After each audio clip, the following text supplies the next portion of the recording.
belum guru BK, jadi bimbingan dan konseling. Jadi kebetulan guru BK itu dimulai adanya di mana? Dia di SMP dan SMA. SD belum ada guru BK-nya lalu ya, kita kenal hanya guru kelas nak ya. Nah, jadi SMP Bapak anak-anak Ibu nanti akan berjumpa dengan banyak guru, banyak mata pelajaran. Ya, tidak lagi seperti di SD. Jadi ada guru BK. Tugas Ibu tadi sudah juga disinggung oleh kepala sekolah. Ya, tugas ULIN ini adalah membimbing, memberikan penyuluhan, memberikan konseling untuk menyelesaikan masalah-masalah anak, terutama yang berhubungan dengan masalah pribadi, sosial, karirnya, ya, kemudian juga masalah belajarnya. Itu yang paling penting. Dan itu tugas saya bukan ini ya.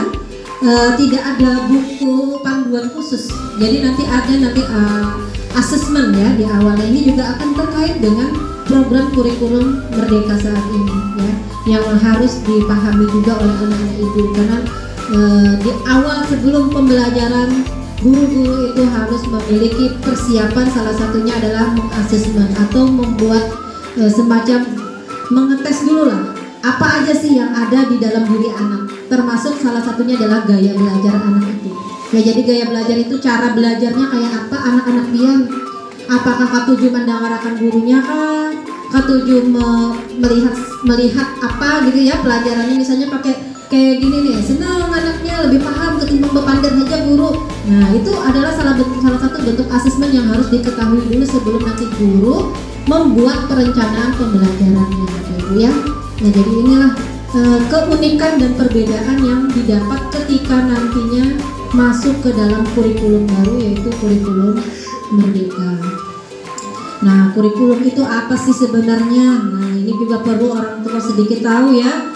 Nah, ini biasanya sering dimaknai sebagai keseluruhan pengalaman belajar murid. Jadi memang pada dasarnya yang namanya kurikulum itu adalah sepanjang ya proses pembelajaran yang dialami oleh murid.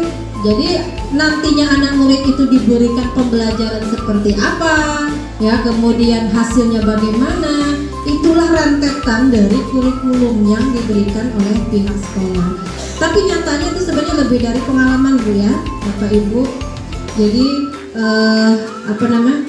kurikulum itu kompleks ya, tidak hanya sekedar memberikan materi-materi yang ada di buku paket ya, tapi juga lebih kepada bagaimana anak itu menggunakan pengetahuannya untuk kehidupan kedepannya atau kehidupannya sehari-hari.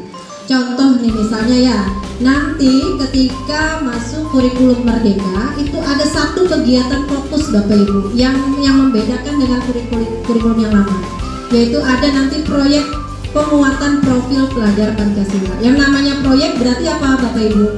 Semacam ada sesuatu yang dihasilkan karya. Ya, kalau kita dengar kata proyek, wah proyek apa nih, pembangunan jalan apa gitu ya, kayak Sungai Rangas misalnya ada proyek pengaspalan jalan yang sudah rusak gara-gara banjir. Nah, berarti kan ada hasilnya yang ingin didapat atau dilihat, yaitu apa? Jalannya mulus, sudah nanti kan harapannya seperti itu. Nah, jadi kurikulum Merdeka saat ini itu juga membuat anak-anak kita nanti ya sesuai profil pelajar Pancasila. Nanti ada ulun menjelaskan apa aja itu profil pelajar Pancasila yang harusnya nanti diproyeksikan, artinya ada hasil karya yang sesuai dengan yang diharapkan dari tujuan pendidikan kita ya. Jadi untuk menjadikan anak yang berkarakter pelajar Pancasila, itu Bapak Ibu yang diharapkan. Nah, kurikulum adalah sepanjang pengalaman. Yang jelas adalah dari titik awal dia masuk. Nah, sama seperti anak Ibu akan datang ketika masuk sudah diterima jadi siswi SMP Negeri 1 Martapura Barat. Nah, dari titik awal sampai nanti anak Ibu lulus pada SMP ini, itulah yang dinamakan pengalaman belajar sesuai kurikulum ya. Jadi itu yang dimaksud kurikulum ya Bapak Ibu ya. Nah, kurikulum ini jantungnya pendidikan, benar sekali jantungnya. Kenapa?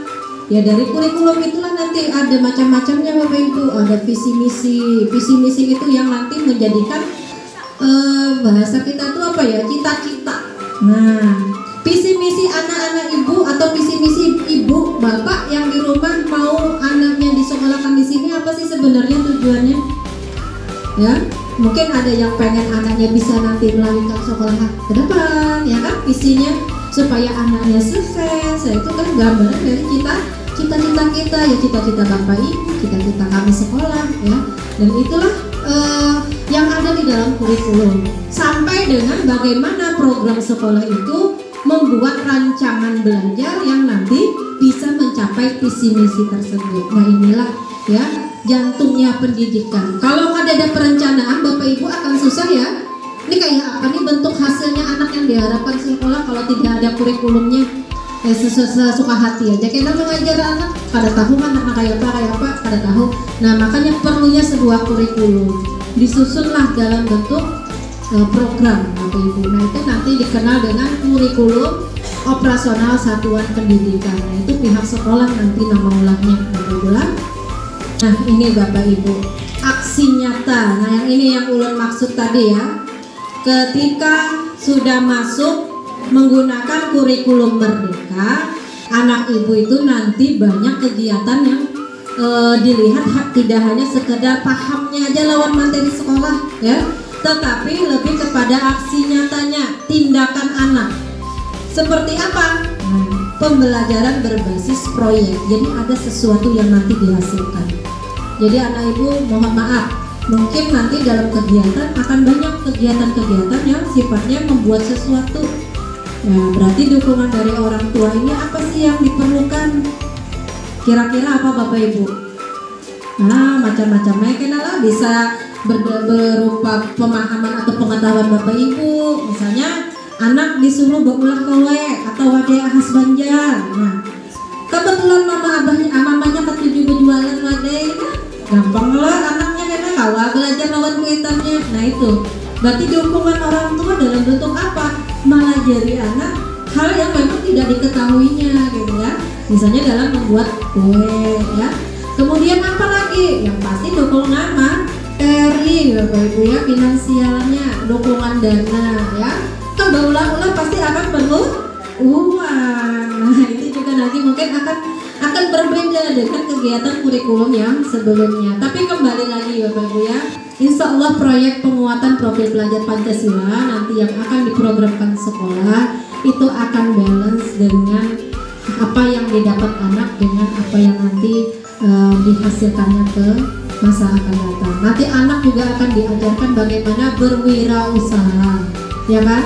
Insya Allah nanti ada pameran, nah mungkin hasilnya nanti bisa dijual atau apa pengalaman mereka yang nanti didapat itu bisa menjadi lahan untuk mereka berusaha atau membuka lapangan usaha selesai dari sekolah SMP, atau mungkin sambil sekolah sambil belajar berusaha membantu orang tua. Jadi memang untuk kurikulum merdeka saat ini Bapak itu banyak untungnya, banyak manfaatnya ya, ketimbang hanya belajar tapi lebih kepada aksinya.